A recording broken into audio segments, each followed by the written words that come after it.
So today we take up the next gate in our 108 Gates of Dharma Illumination, and quick review about what that text is and what we're doing here.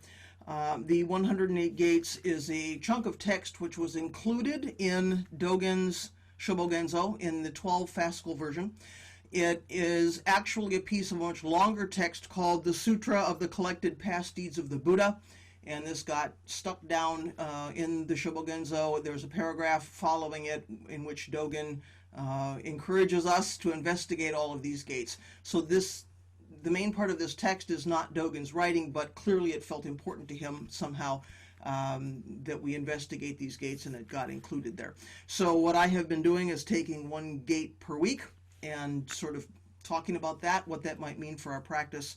And then we have a bit of discussion about that. So that's where we're headed today.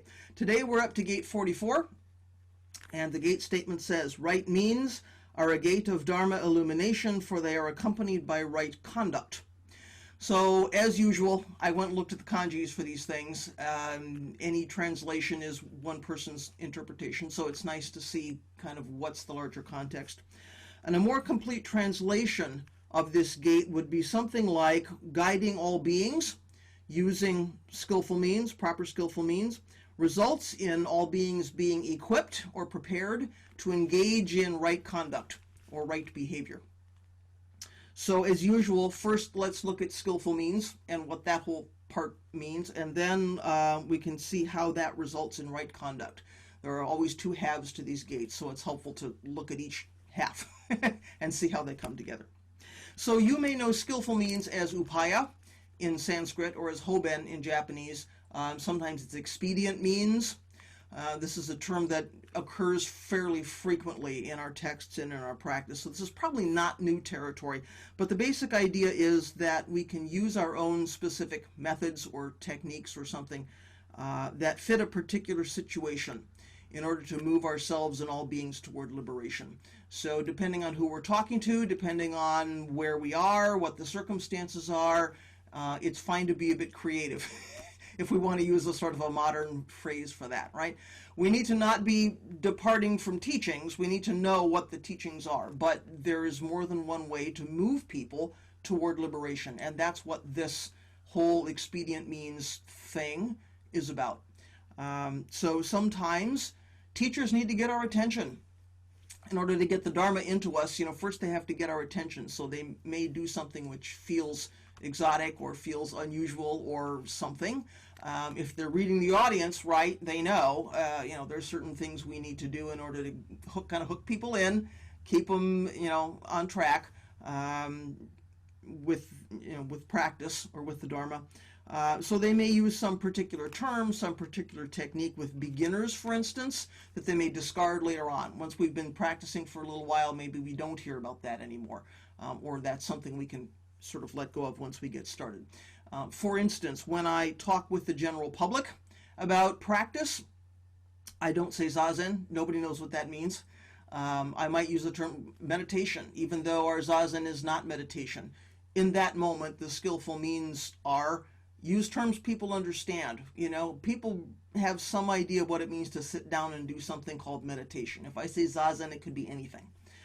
So once people come in the door, maybe once we get beyond that intro session, we don't talk so much about meditation. We can use a term like zazen, and people know what that means.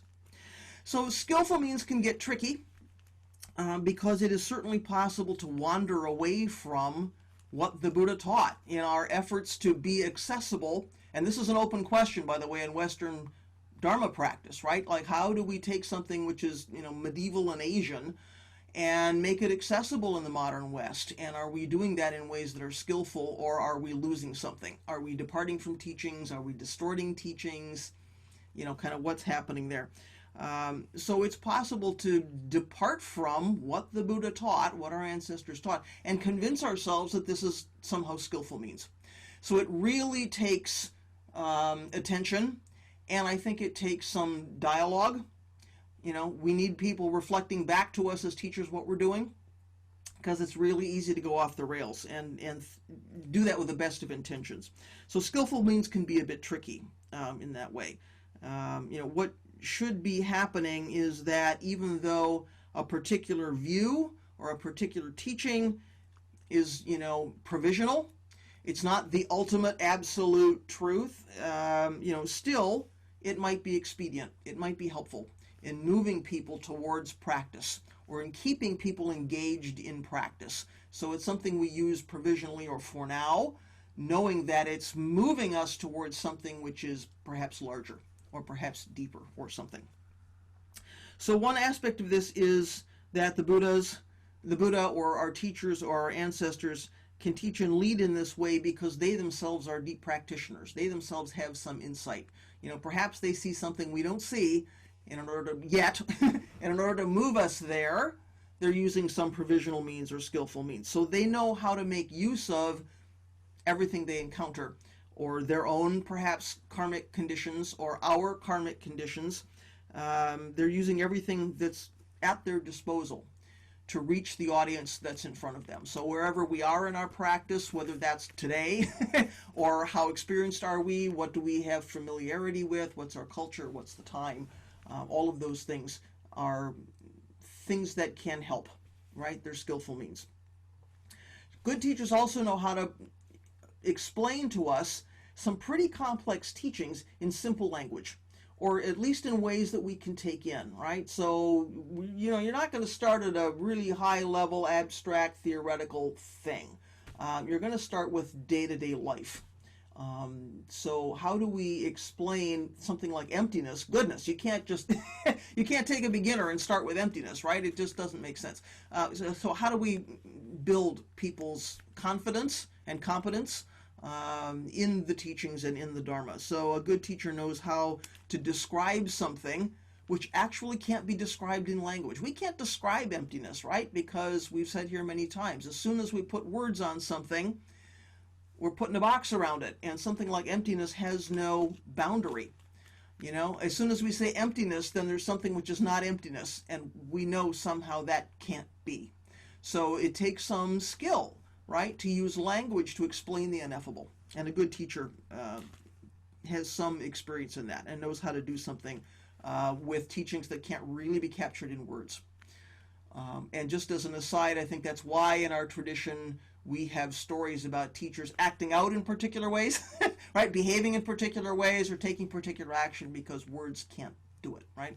So they're using all the means at their disposal, including this body, to try to show something or explain something. So another aspect is that we as students and we as practitioners can use the daily things we encounter in this samsaric world to support our own practice. So we may do something in our practice which we know is provisional. And that's okay. If it keeps us on the cushion, if it helps us, practice today, and we really understand what's happening and we know this is what we're doing, that might be really okay. Like nobody likes suffering, but suffering is probably what got us on the cushion for the first time, right? So provisionally we can say, kind of suffering is our friend. Ultimately, we'd like to ameliorate everybody's suffering. We'd like to liberate all beings from suffering, including ourselves. And yet, that might be our motivation to keep practicing, to get on the cushion today. We can sort of consider that a bit of skillful means. Or maybe, we pay attention to Dharma books or Dharma teachings, Dharma talks as guides that point us toward awakening, even though we know we really need to do that work for ourselves. Your teacher can't really give you anything. You have to be the one getting on the cushion or on the bench or, doing your own kind of inner work. Nobody can do that for you. And yet, having some guidance on that path, having some skillful teachings, having some good examples is really important. I mean, it's really difficult to practice or to get started in practice without those things. And yet we know, ultimately we have to let go of the teachings and the teacher and do our own practice and do that for ourselves. So we can't just read or just listen and somehow, get it and somehow that's it, right? So the practice question for us is, how can we use our own delusion to overcome our delusion, if you will? How can even our delusion become a skillful means? So historically, upaya or hoben were used in a couple of related ways. Sometimes it's been used to critique teachings and schools other than one's own. maybe that's helpful and maybe it isn't, but, saying that somebody else's teachings are not the ultimate truth, they are merely expedient means for a particular audience that maybe wasn't able to comprehend the fullness of what Buddha was teaching, is one strategy, right? We can say, well, my teachings are the ultimate teachings, but those over there are skillful means.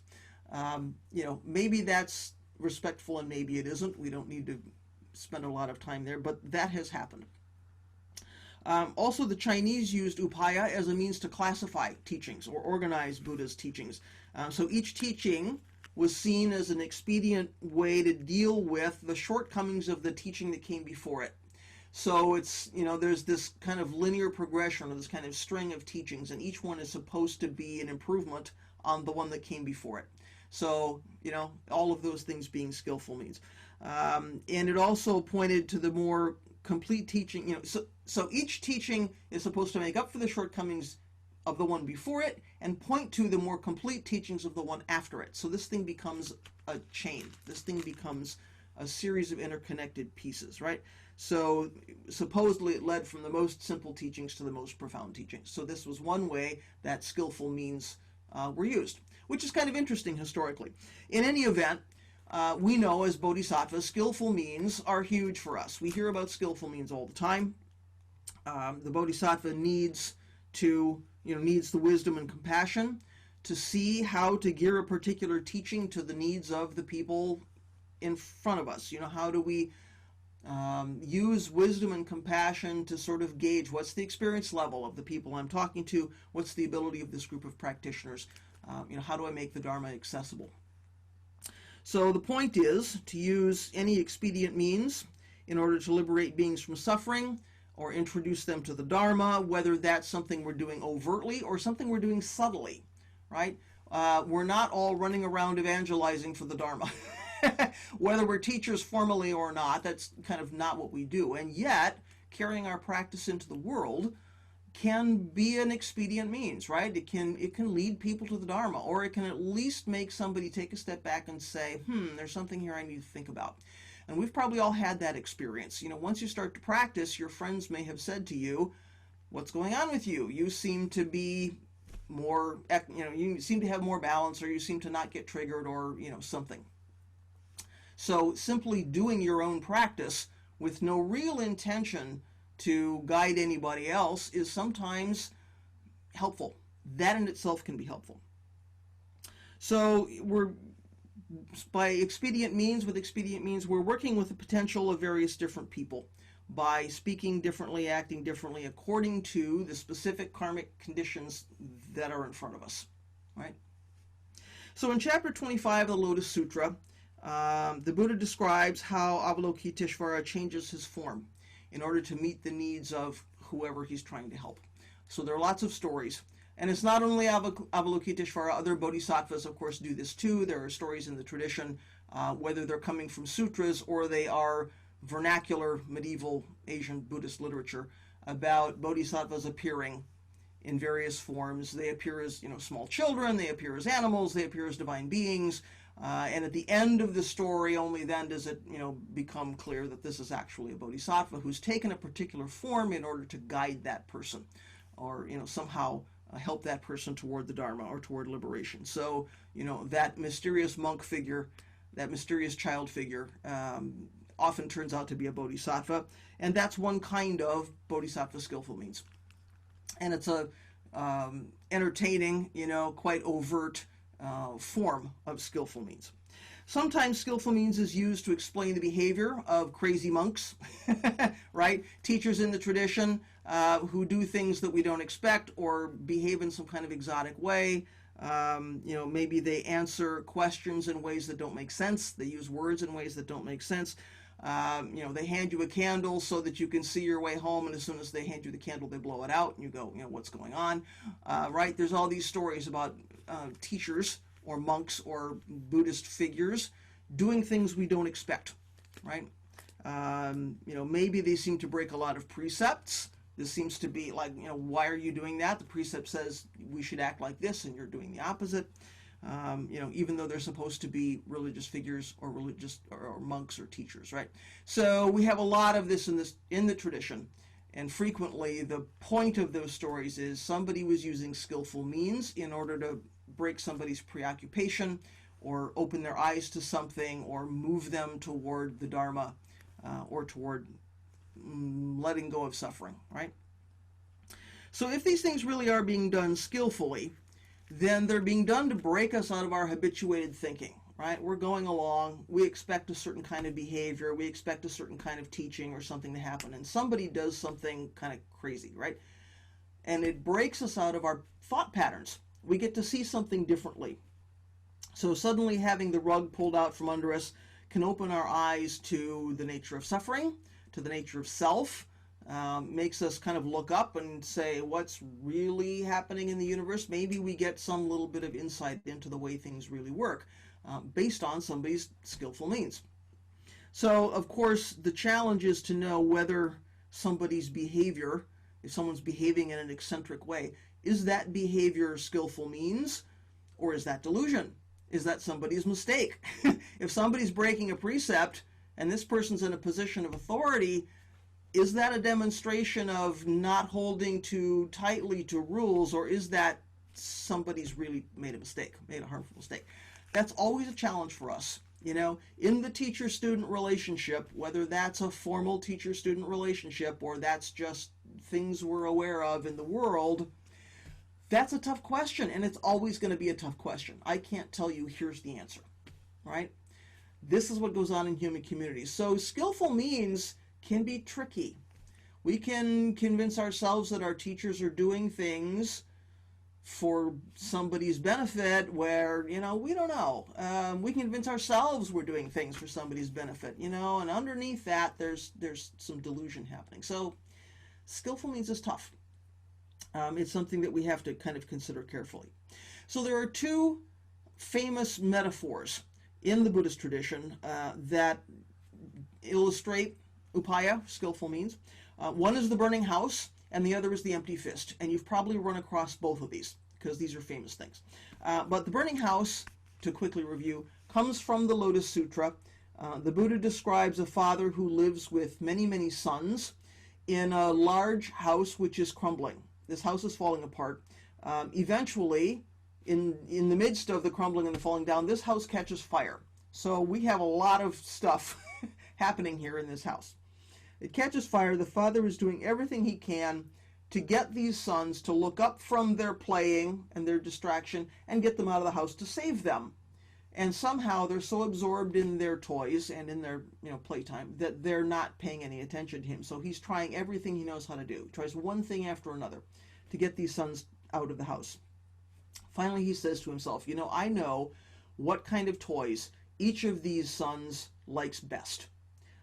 So I'm going to say that all of these toys are outside this house, and you gotta, come and get them while the getting's good, and lure these children out of the house for their own good. So this is what he does. He says, outside there are all these lovely things. There are horse carts and donkey carts and goat carts and the best of everything, and you need to, come out now and get them. Well, of course they do. They think this is terrific, and they all come tumbling out of this house at top speed. So this is his skillful way of getting the sons out of the burning house. So Buddha asks Shariputra whether the father was guilty of falsehood, because these toys weren't actually there. He was telling a lie, But Shariputra says no. If the lives of the sons were preserved, this is interesting. If the lives of the sons were preserved, he said, then they actually had new playthings. They actually had the best playthings, because they still had their lives to play with. Right? I think that's a really interesting way to kind of look at this. But no, he says the father was simply using expedient means to save the lives of these distracted kids. And so ultimately what he did was fine. Of course, this is a picture for all of us living in the burning house of the samsaric world, being so caught up in our delusion and in our need for self, things to shore up the self, and the toys that we play with in our self-clinging, that we're not willing to look around and say, this house is burning and crumbling around me, and I need to do something else, right? So this is the Buddha being the father, and all of us being the children, and he's saying, there's a better way, right? You need to leave this burning house behind because there's a better way. So it's an illustration, right, of the Buddha using various kinds of teaching to get people to see that they're in this burning, crumbling house and to move them toward liberation. So he's teaching them in the ways that they like best so that they can take in what he's saying, right? So he's he's using, he's trying to use the best gateways into people's hearts and minds by appealing to what they will particularly pay attention to.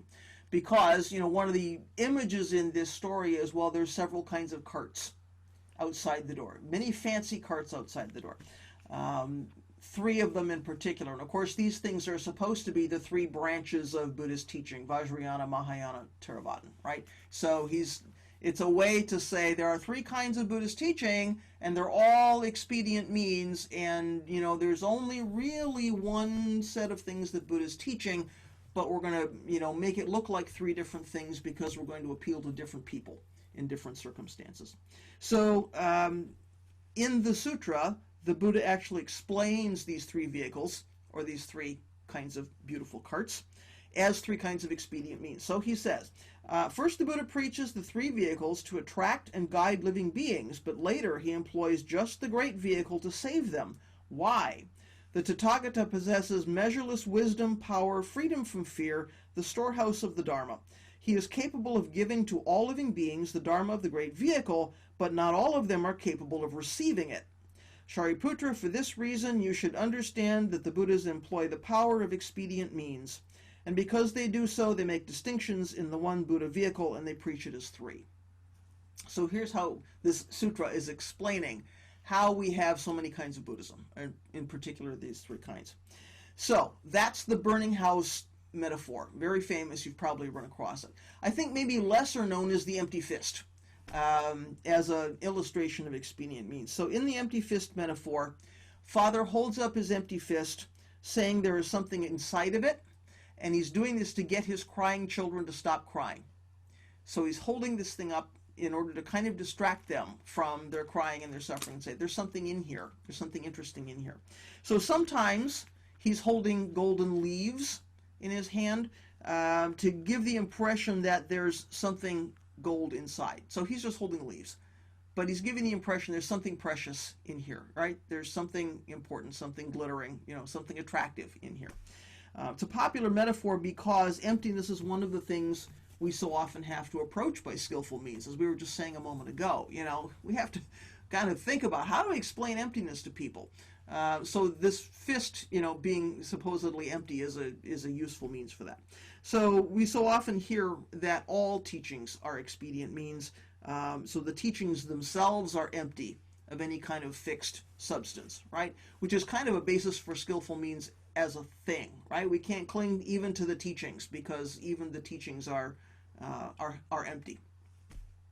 So in the beginning, we might be afraid of emptiness. We might decide we're not interested.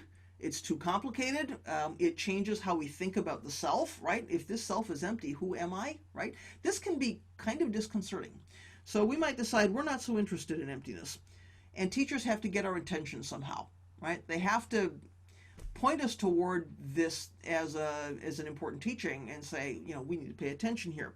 So they have to get us to move from focusing on thoughts, ideas, distractions, right, delusions, the things that arise in our mind, to focusing on the ground of those thoughts and delusions. Like, so where do those thoughts and ideas come from, right? Why are those things arising for us? What's underneath them?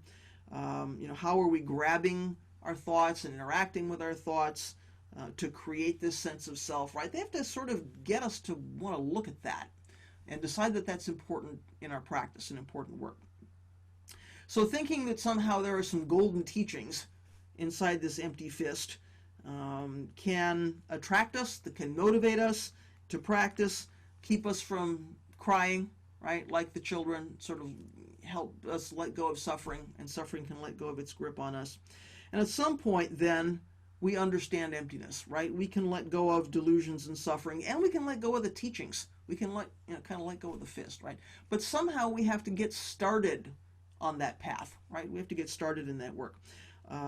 So that eventually we can see beyond the golden leaves, right? The things that look like sparkly, pretty teachings, and to the emptiness of the fist itself. We can get beyond the things that feel attractive. We can eventually put those down and see even through that and see beyond that.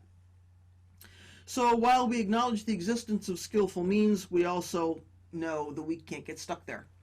Right? Skillful means will get us just so far, but we also eventually have to let go of that. Even the teachings, as important as they are, we have to let go of those and actually live and act, in this moment. So it's the old finger pointing at the moon picture, right? We sometimes want to mistake the finger for the moon being the picture of awakening, right? Somehow we want to look at the finger and not the moon. If you have a dog and you point to something for the dog always smells your finger, right? The dog goes right for the finger, not at what you're pointing at. Dog doesn't understand pointing, right? We can kind of get stuck the same way, where we can really cling to the teachings, the teacher, the means, the raft, and not put down the raft once we cross over. We're still carrying the raft on our backs, and we're thinking, that doesn't make sense, and yet we do that. So, the finger pointing at the moon, we have to be careful about getting stuck there. So to go back to those 3 branches of Buddhism that we were talking about a minute ago, from the Lotus Sutra, Hojo-san has something interesting to say. He says, in Buddhism, skillful means are important. Those different paths are considered to be skillful means to encourage people not to stop practice. Teachers and teachings show a kind of a goal that encourages practice, and when a student reaches that stage, the teacher shows the next goal. That's the way a student practices with encouragement. That's the meaning of stages in Buddhist practice. But Dogen Zenji says our practice of shikantaza is very unique. He doesn't use this kind of skillful means, right? So this is practice and awakening are not two. A very familiar teaching for us, right? As soon as we sit down, awakening is there. So there are no stages in Zazen, right? There's no one thing leading to another thing leading to another thing. We just sit down and we open the hand. So again, we have to be careful not to get stuck. So in the beginning of our Zazen practice, we might do breath counting, for instance, to break preoccupation, to kind of get into this body, to settle down a little bit. And in fact, our teachers might teach us to do that. But once they've taught us to do that, they say, by the way, this in itself is not Zazen. This is the way we settle. This is Expedient Means. But then we let go of the breath counting and we simply open the hand, because to cling to the counting, is still to cling to something. So it's an interesting kind of, it's a gateway into our Zazen, but it's not Zazen. So we don't cling to that either. We don't get stuck there. So this gate statement says if we use skillful means, then people are prepared to engage in right conduct. So what is this right conduct? How do the 2 elements of this gate statement work together? Well, back in March, we talked about Dharma conduct. One of the gates had to do with that. So we spent some time talking about Dharma conduct, which we said was conduct that arose from prajna, or wisdom, or sort of insight into how reality works, how the universe does what it does. Whereas unwholesome conduct is driven by the 3 poisons of greed, anger, and ignorance, right? So skillful means and right conduct are connected because each one reinforces the other. So if we see the universe clearly, we see the nature of self clearly, we act skillfully for the benefit of all beings. And when that skillful action or right conduct moves ourselves toward insight into reality, moves others toward insight into reality, away from suffering. So these 2 things they arise together, right? If we're skillful, we see clearly. If we see clearly, we're skillful, right? For our own benefit and for the benefit of all beings. So one of Dogen's most important teachings is that practice and awakening are not 2. We hear this frequently. Without action, our awakening is not realized. It's not made real in the world. So we need to take our awakening, our insight, and do something beneficial with that. We need to go out into the world and do the bodhisattva work. And without wisdom and compassion, our actions are not skillful. So we need both of these things. Paying attention to what we do and the way we conduct ourselves is necessary, in addition to whatever Dharma study or other kinds of practice we may be doing. We also have to pay attention to what are we doing in the world, right? In March, when we had that talk about Dharma conduct, we saw that right conduct is what happens in the reality of this moment, right? We can't act in the past, we can't act in the future. So right conduct is not an abstract theoretical idea. Right conduct is very much about this moment. What are we doing right now? So it's something fairly concrete. This is not something we just sort of think about and write stories about. It's like, what are we doing right now? So this moment is what's important. Our idea about right conduct is never going to match the reality of what's happening in this moment, right? Because our idea is just an idea. So thinking about right conduct might be helpful. Doing some discernment about right conduct and, keeping precepts and ethical action and wholesome activity can be helpful. But when push comes to shove, what are we doing right now? That's what's important, and that's what's key. So, when it comes to skillful guidance about ethics and morality, we really need to understand that the guidance is helpful, but that too is an idea. So we can read about precepts. That's good. I wouldn't say don't do that. But when we're confronted with something, what action do we take? That's what's going to be important. So we can discuss good and bad and precepts and all that stuff. But when the moment comes to act, what are we going to do? So how do we use skillful means to equip bodhisattvas for right conduct?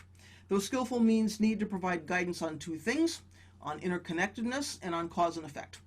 So somehow, if we're guiding beings, we need to be demonstrating or helping in those two areas.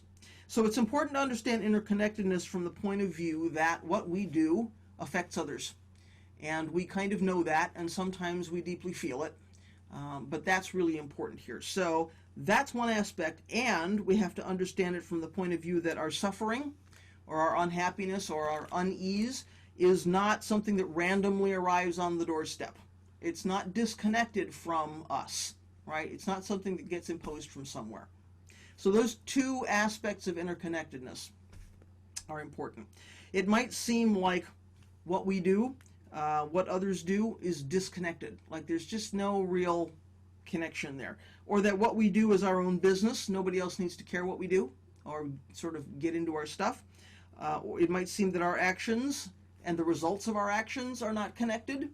Maybe we do something and we don't see some immediate result. We think, well, those things are not connected.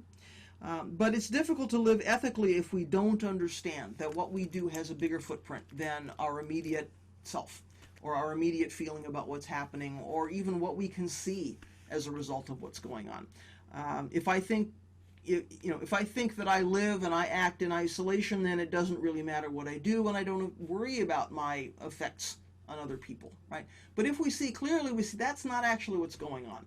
Once we see that everything's connected, then naturally we feel some responsibility to live in a wholesome way and to engage in right conduct. So the other important piece is the cause and effect piece, and the message is similar. Right conduct leads to liberation from suffering. Unwholesome conduct leads to suffering. So we have some part to play there. If we can see clearly, if we can act skillfully, we can keep ourselves out of the hell realms that lead to suffering, and we can keep from spilling that suffering onto other beings. So, we have some control over our circumstances. We have some control over the level of suffering that we're dealing with. We can't predict and control everything, but it's also not completely out of our hands. It's not like we have, no part to play, or that all of that suffering is somehow being visited upon us, and gee, it's not fair, right? There's some connection there. So suffering isn't something that arrives randomly from someplace else. So belief in cause and effect is one of the most important teachings in Soto Zen. We've talked about it here before. Dogen addressed it several times in the Shobo Genzo. One of his most important points was we may not see the results of our actions immediately. It might not, and the results of those actions might not look the way we expect. So we do the best we can to take skillful action moment by moment by moment, but we may not see the result. We may not see the result for a long time. That result might not look like our idea of what's supposed to be happening here. So we have to be okay with that. We have to recognize that's the way things work. So that's true of our individual sort of day-to-day personal activities. It's also true for the actions we take as skillful means to guide others.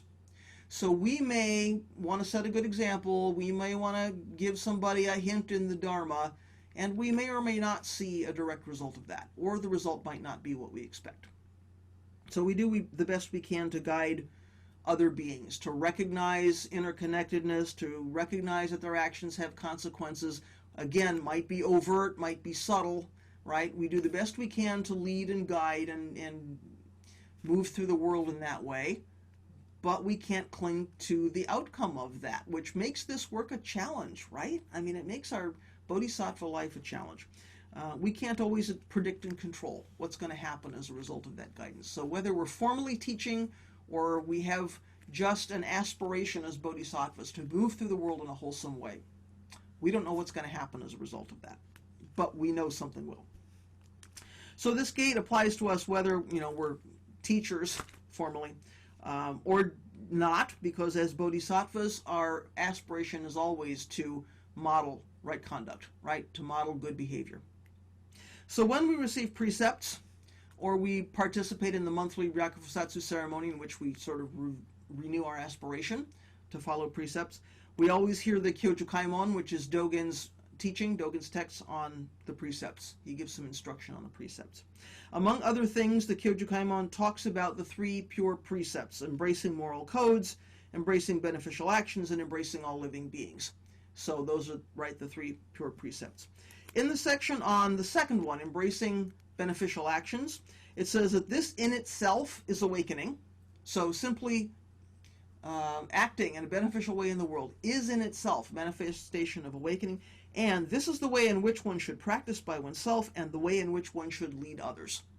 So, right from the get-go, we're being told we have some leadership responsibility, right? We have some opportunity to guide beings, even if we are not doing that, as Dharma teachers. Still somehow, we practice in our own way, we practice, do our own practice, and this actually says this is also the way in which we lead others.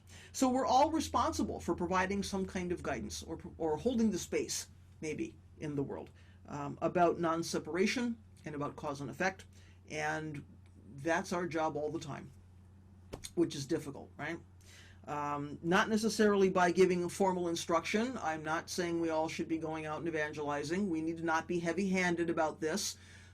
Sometimes you see beginning practitioners who are so enthusiastic about the Dharma that they want all their friends and family to practice, and guilty, right? Years ago, this was me. I admit it. You just want everybody to practice. You want your whole life to be about practice, and it becomes kind of heavy-handed. So, this is not what we're talking about. If somebody asks you about the Dharma, certainly talk about your practice, talk about the Dharma. There is a tradition which says you should be asked 3 times to teach before you teach, so it's not that we need to be forcing this on people.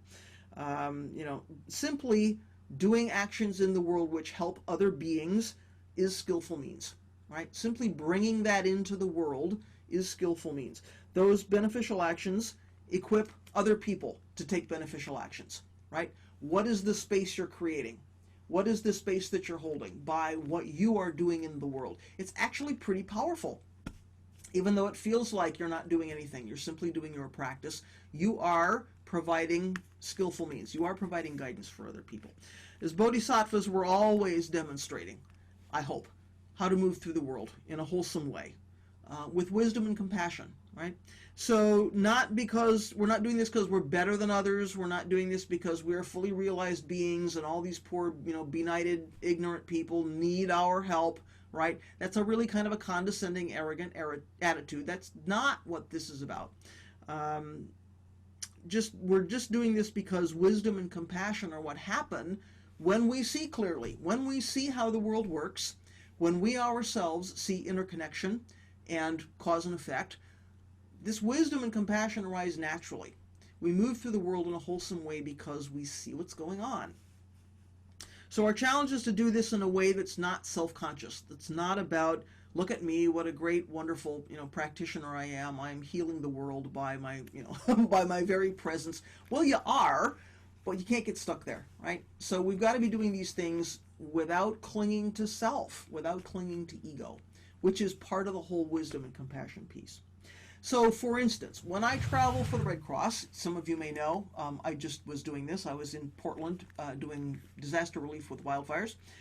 When I travel for Red Cross, I wear the disaster vest, and if you've been on my Facebook page, you might have seen there's a bright red vest. It's got reflector tape all over it. I'm covered head to toe with Red Cross insignia. I've got a cap that I wear. Right. When I travel, I'm going through an airport or going on a plane. I wear that. I am not required to wear it because I'm not actually on a disaster site. But I do it anyway. And sometimes people will actually stop me. This just happened. On my way to and from Portland, people will stop me in the airport or come up to me on the plane and say, thank you for what you're doing. I sat next to a very nice young couple on the way out to Portland, and I was talking with this lady who was interested in what was I doing, and I explained that, and she said, oh, I've been thinking I really want to do something too. And I said, good for you. It doesn't have to be disaster relief. I said, volunteer in your neighborhood. I mean, I wasn't heavy-handed about it, but it's like, pick something, do something. The simple fact of seeing the vest and having the conversation, I hope, was going to move her when she got home toward going online or talking to her neighbors or something and doing some beneficial action. So frequently, people who see that in the world feel inspired to do something themselves. Now, we don't know whether they're ever going to follow up on that, but is that not a little bit of bodhicitta, right? Simply going out in the world, carrying something is important. There are people who, when they may feel called to march in their community for whatever cause, they wear the Raksu because they feel like that's part of their practice. And you've just got to wonder, does somebody see the Raksu and think, I don't know what's going on there, but there's some commitment, and maybe I need to commit to something, right? It's something as simple as that stuff. You're not getting up on a box with a bullhorn and saying, everybody come to Buddha. But you're moving through the world in a way which clearly demonstrates some aspiration and commitment, and that can be enough to spark that in somebody. So that can be important. So that's actually why I wear the vest when I travel, because I never know. Somebody sees it, they may or may not talk to me, they might go, I've been thinking, I need to, do something. And maybe that's just enough. Here's somebody who's made a commitment. If that person's made a commitment, I can do it too. And I have to say, when I ordained, the same thing happened. I was working for a government agency at the time. We had thousands of employees, and I got emails from people I really didn't know well saying, I saw in the paper, there was a big photo in the paper, I saw in the paper that you did this. I feel like I want to do something. They weren't going to go, ordained, but they were going to do something, and I just think that's job one, right? I've already done something important if I moved somebody toward beneficial action. So we can all be doing this stuff. All of that is skillful means. So I consider wearing that vest on an airplane skillful means. When I travel for Zen, I wear a traveling robe. I don't wear the okesa and the whole thing, but I wear a traveling robe. People don't know what I'm doing, but I think they look and say that's some kind of vowed religious. I don't know what's going on there, but there's some kind of commitment there, right? And sometimes people want to talk about Buddhism, or they talk about their troubles or something, right? Just moving through the world in that way, I think, is helpful. So I need to not cling to that, right? I need to wear the vest and not cling to the vest, because it would be easy to say, am I not a wonderful, skillful being bestowing my wonderful teachings on the world? It's not about, giving myself a big head. We can't be doing that. We can't take this stuff personally. So, I don't know that anyone's actually going to take some beneficial action based on that. I just could be an interesting story in their day. Maybe they go home and say, geez, I met this tall, bald woman wearing this day-glow vest. It's like, I don't know what was going on there. So I might just be a funny story for them, but, you never know. I could be preparing somebody to take some kind of bodhisattva action by simply showing that somebody from Indiana is not separate from what's happening in Oregon, right? I mean, people were surprised in some ways that although Red Cross ships us in from everywhere, people were surprised. You came all the way from Indiana for this. Yes, I did. Because why? We're not disconnected. What happens to you happens to me, right? Yeah, there's smoke going, all over the country, but, we're not disconnected. If there's suffering in Oregon, there's suffering here too, right? So it's a really kind of a tangible demonstration of this interconnectedness. I didn't have to say I was Buddhist clergy, but somehow people go, wait a minute, we're not alone out here. When I left, we still had 7,000 people under evac orders. Well, you're not alone out there. People around the country are participating with you in a particular way. So it doesn't have to be overt, right? Okay, I need to move on. Too much talking. Need to move on. Okay. So as this gate says, guiding all beings by using proper skillful means results in all beings being equipped or prepared, right, to take some kind of skillful action or to engage in right conduct or right behavior. So one of our challenges in these modern times is that skillful means can become sort of separated or from the rest of the tradition. They can become spiritual technologies that get divorced from the rest of the Eightfold Path. I'm sure we can come up with examples of this. Friday, right after I got back, morning after I got back, I gave a talk to a class, a Purdue class on Japanese culture. They wanted to know a little bit about Zen. So one of the students asked, how do you guys feel about the commercialization of Zen in the West? And of course my answer was, it makes me crazy. But, so he's talking about things like Buddhas being used as home decorations, or, people wearing sort of exotic stuff, or these corporate mindfulness programs, or this kind of thing, right? I thought it was quite a perceptive question from somebody who's not a practitioner and yet was looking around and saying there's maybe some cultural appropriation happening here. I think it's also relevant to what we're talking about here. Can something like mindfulness be skillful means if it's not accompanied by teachings about Shila or about ethics or the precepts, right? If we just take mindfulness out of its context, is it still skillful means? I think it's an open question. Are we preparing people to be wise and compassionate with this kind of mindfulness practice? Or are we simply preparing them to become more efficient in the workplace?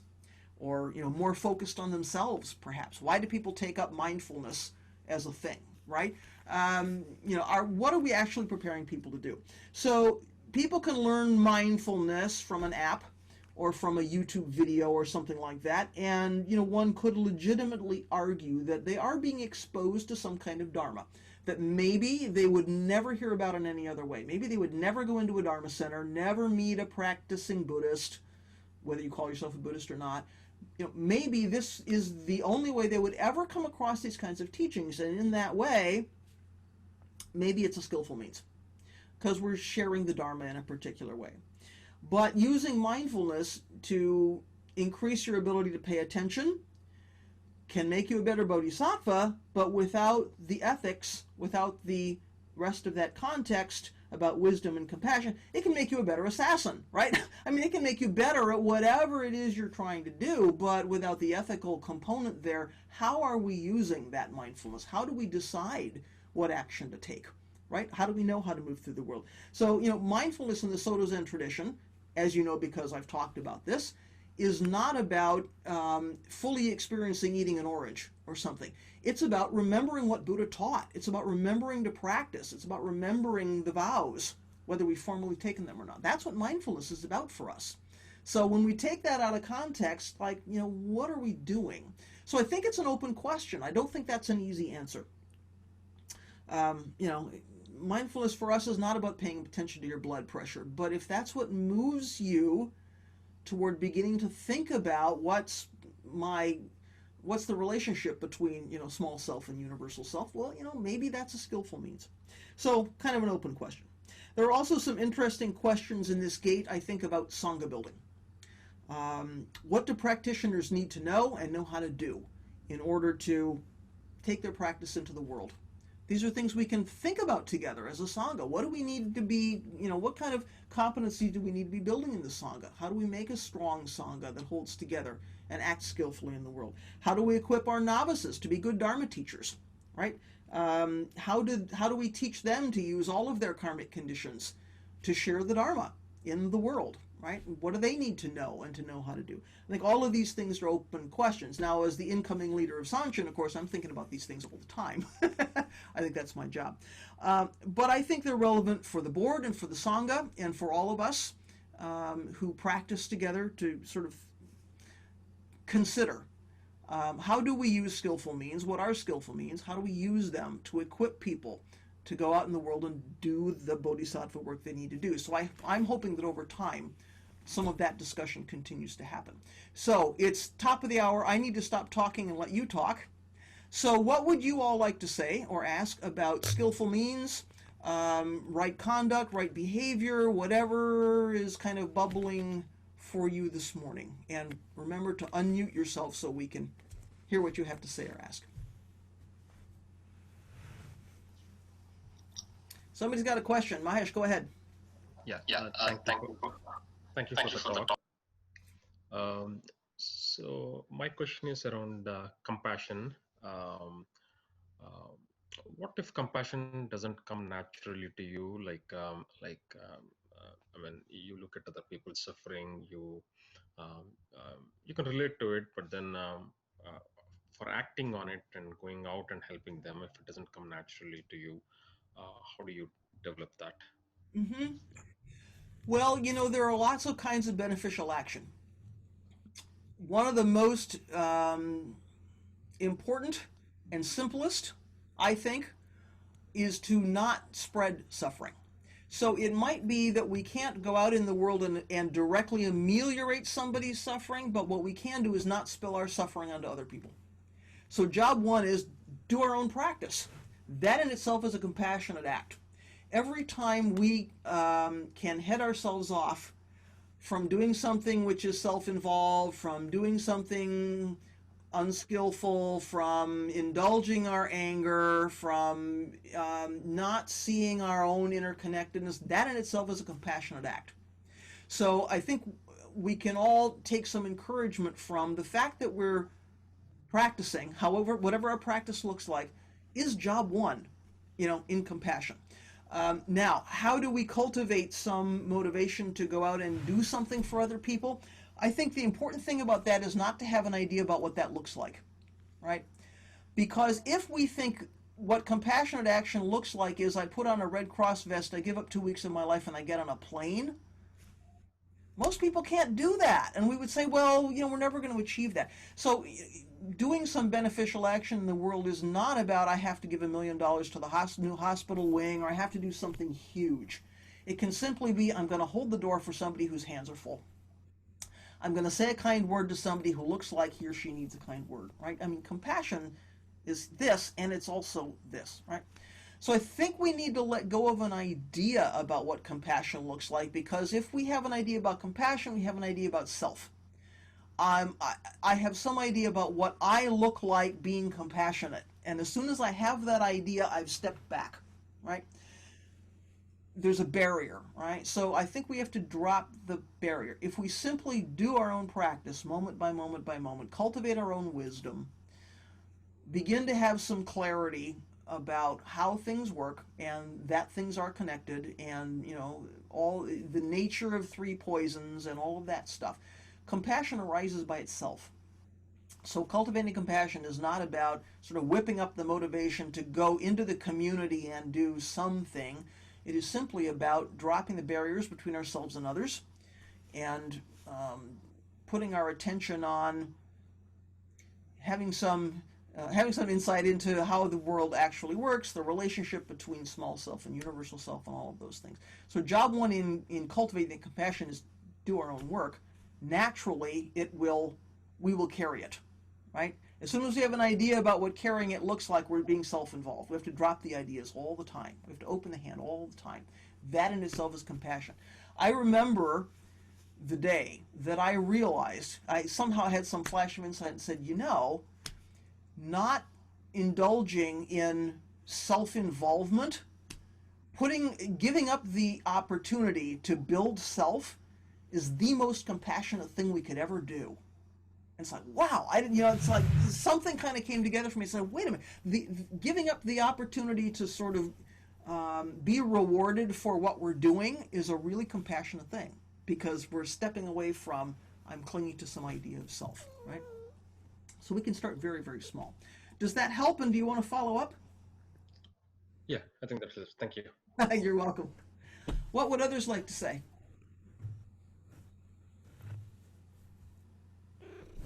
Or ask or reflect? Other things this morning? I guess I have some. I'm sorry. Please. um, unformed thoughts that are in my head, and so that's part of the reason that sometimes I'm like, I'm hoping someone else still has things to ask, so that these thoughts could be fully formed by the time that they come around. Um, but so I've been thinking. There's this book that was released, I think, in last year called "Against Empathy" by a psychologist named Paul Bloom, and I haven't actually read the whole book, but I've read a lot of reviews and listened to podcast episodes and everything like that. And what he seems to be saying that sometimes our natural responses to do good are going to stem from empathy, but oftentimes empathy is drived towards fostering connections with our in-group. And when we do that, we're harnessing more hostility towards out-groups, right? And so sometimes the ways that we're acting, some of our most natural ways of acting compassionately are ways that actually sometimes enhance our overall hatred and hostility towards one another. And so in some ways, I don't know, like it seems that acting skillfully then is very, very difficult to uproot, because sometimes the ways that seem compassionate might not necessarily always serve that end goal of compassion. And I don't know if I have a question as much as just sorting out confusion in my own head into how to act skillfully with all that being in mind. Yeah, so you've raised some really useful, interesting points. There's a lot of them in there. So I may have to ask you to go back and hit some of them again. Okay, it is certainly true that we can use our ideas about compassion to shore up sense of self, and self can be this self, and self can be in group, right? Because we take our identity from that group. It is certainly possible to say, I'm going to be compassionate to my people, the rest of you people don't deserve my compassion, or I don't have enough for you. There's a limited amount of, compassion fatigue, right? There's a limited amount I can give, and I'm going to give here, and then So we can have a lot of ideas about that. The other idea we can have is that somehow if we're not immediately liberating all beings, that our compassion is not worthwhile, or that our action is not useful, or that somehow our practice has fallen down.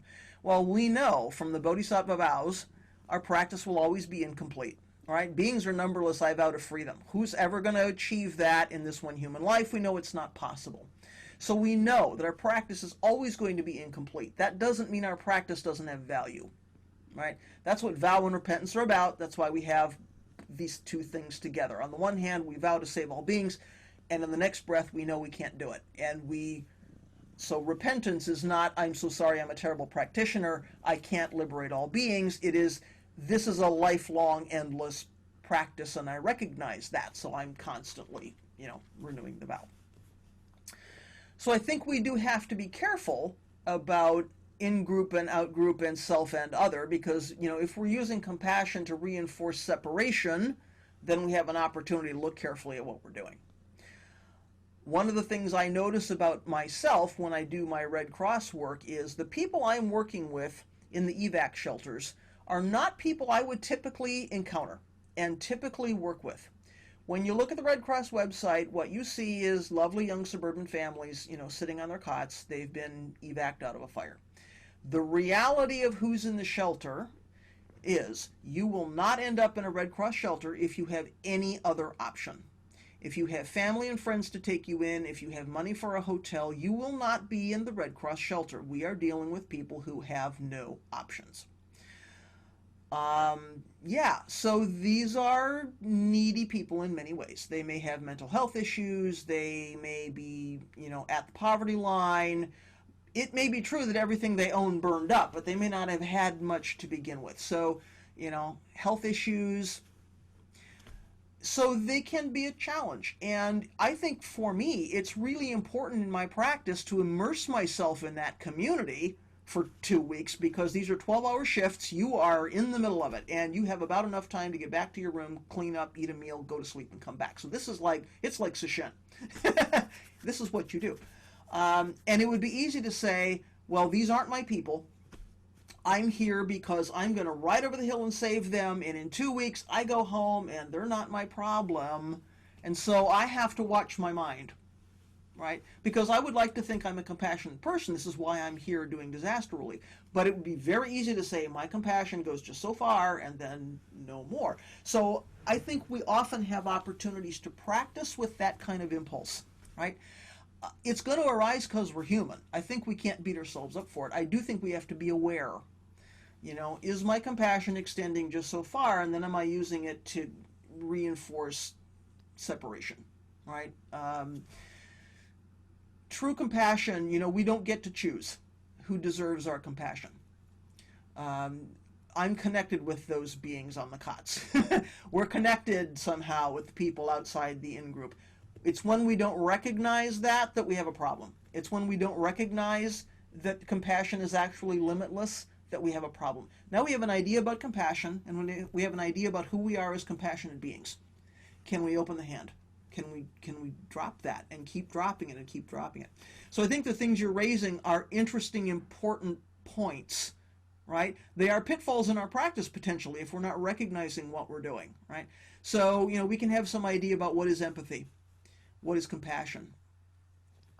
We don't actually have to have an idea about that. We just have to say there's a suffering being, there's something I can do. Or there isn't a suffering being in front of me in this moment, but what I can do is cultivate my practice such that when I'm in front of that person, I respond in a skillful way. I have skillful means that equip me to take skillful action, and by example, perhaps equip somebody else to take skillful action. So it's this constantly unfolding, right? We're setting causes and conditions for things that are going to unfold.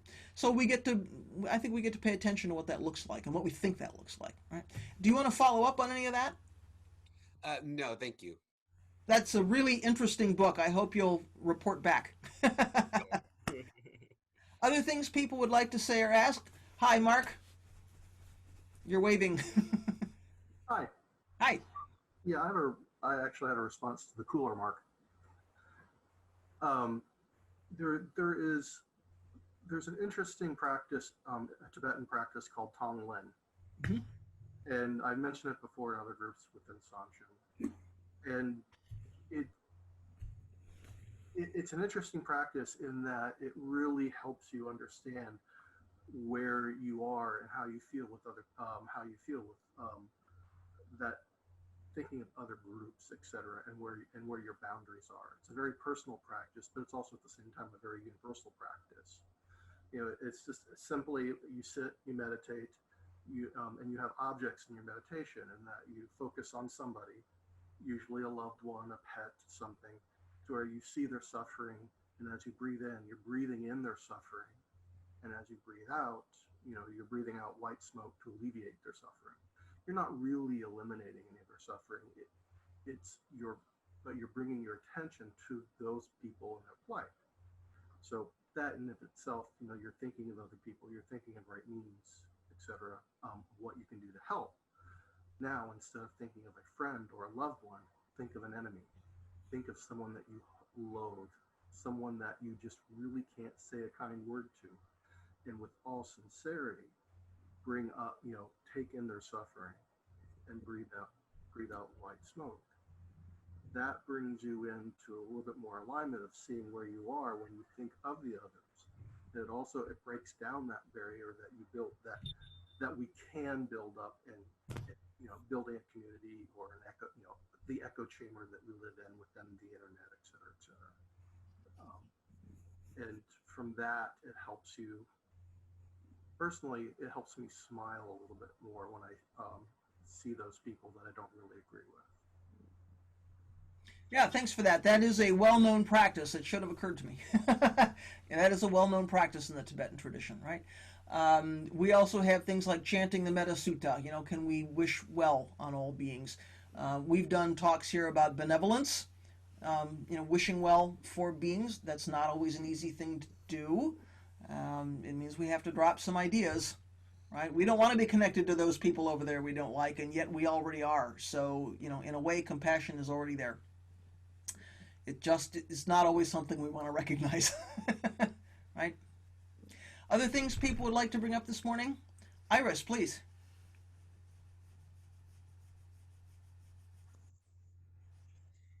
First of all, that was a great talk. I really enjoyed it. And then I really love that question that was brought up. I'm sorry, Mahesh, I'm not sure how to pronounce your name, but that was a wonderful question. And I love this discussion about it. And it feels like it's such a, yeah, I love everything I've been hearing. And I remember hearing a quote. Well, it's a quote by the Dalai Lama, which I never looked up, so who knows if it was exactly. Um, and just to paraphrase, it was that, like, we think that compassion is love for those who we love, and it's, oh, excuse me, oh my gosh, I'm butchering everything, but it's about people we love, it's our friends and family, and it's being kind and wonderful to them. And the quote was something like, that's not true, that's laziness. Compassion is for people who we don't like. And yeah, this is definitely not the quote exactly, this is my interpretation, but I remember just being like totally appalled by that and like, oh, but I'm a good person and I'm sweet and nice. Like, I have compassion for so many people. And I was also a bit younger, much, much younger, and starting to actually look at, like, when I think of compassion, like, ouch, like, yeah, it is just like, oh, I agree with what these people are saying and I'm sending them love. That's not compassion. So I feel like that that's like a very Cliff's Notes version of what you guys are saying. And I think what I've carried with me is a reminder that maybe I won't recognize when I'm doing something that's actually beneficial. Um, and especially if I feel like, wow, i'm I'm really being this image of this wonderful, like, loving and kind person. Maybe it's true, but perhaps, and more likely than not, I'm really missing the mark. um so definitely what you guys were saying is much deeper and everything than what I was bringing up, but I just it was wonderful to hear this being fleshed out, and I hope that there's more. So thank you. Thank you for that. I think well, you're reminding us of something which is important, which is, again, that practice is always going to be incomplete. So I think we can be tempted to say, if my compassion is only for my family and friends, that somehow it's not okay, it's not worthwhile, or it's not worth doing, right? I don't think that's what we're saying. Yes, have compassion for friends, and I know this is not what you're saying, but yes, have compassion for friends and family. If that's the way we begin, that's terrific. If we notice in any kind of beneficial action that there's this little bit of self-clinging, whatever that looks like, it doesn't mean that that action isn't valid, right? So we still can go out in the world and do the things that we truly believe to be compassionate, and we can recognize there's a little bit of self-clinging there. There's a limit to it, or I'm building some stories about myself around this thing. Okay, that doesn't mean we don't take the beneficial action. It means we do the work around the self-clinging, right? That's a Dharma gate. That's a big Dharma gate. We get to look at that and say, I feel pretty good about wearing the red vest, but golly, when I get the pats on the back, that's kind of fun, kind of like that part. So, then I get to open the hand. So I think we shouldn't feel paralyzed by the incompleteness of our practice. It doesn't mean don't practice. It means keep practicing, right? We can recognize where the boundaries are, and I think there's something useful in that. Did you want to follow up? Yeah, actually, I also love the Tonglen practice, because then also with the friends and family, I find how, it's interesting how supportive and kind and sweet I am toward people I love, and then, like, when I'm angry, then I don't feel so supportive, and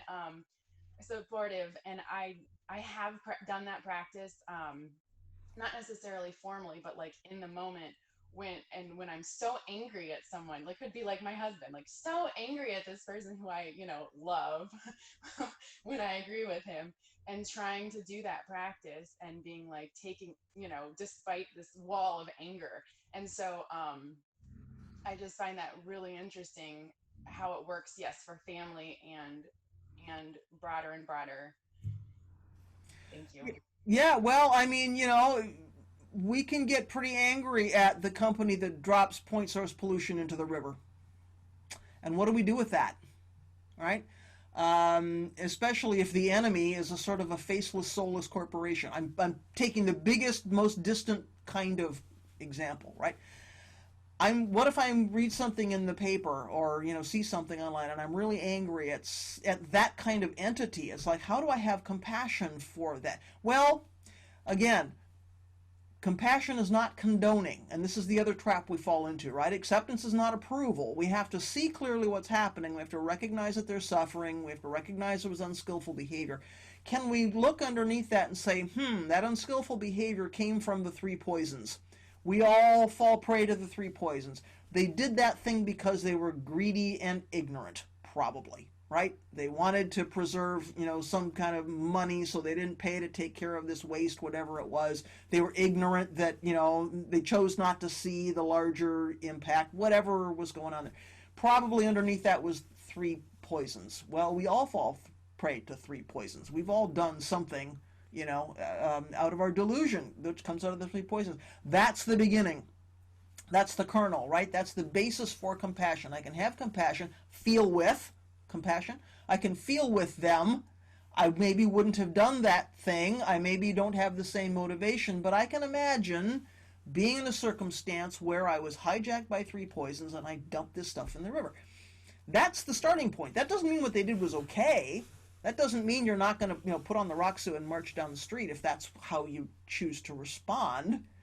But can we do that without anger? And this is the challenge for engaged Buddhists, right? This thing called engaged Buddhism. Can we do that without anger? Can we point out unskillful behavior and do that without anger? And that's a challenge, right? We've got to maintain some equanimity because we can't have a conversation. We can't have a dialogue with anybody. If we're hijacked, then it all just escalates, right? So to be able to take a step back and say, okay, I'm really angry about this, but can I kind of look into how it arose and maybe have some little bit of wisdom there, and that's when that little bit of compassion starts to arise. I'm not saying it's easy.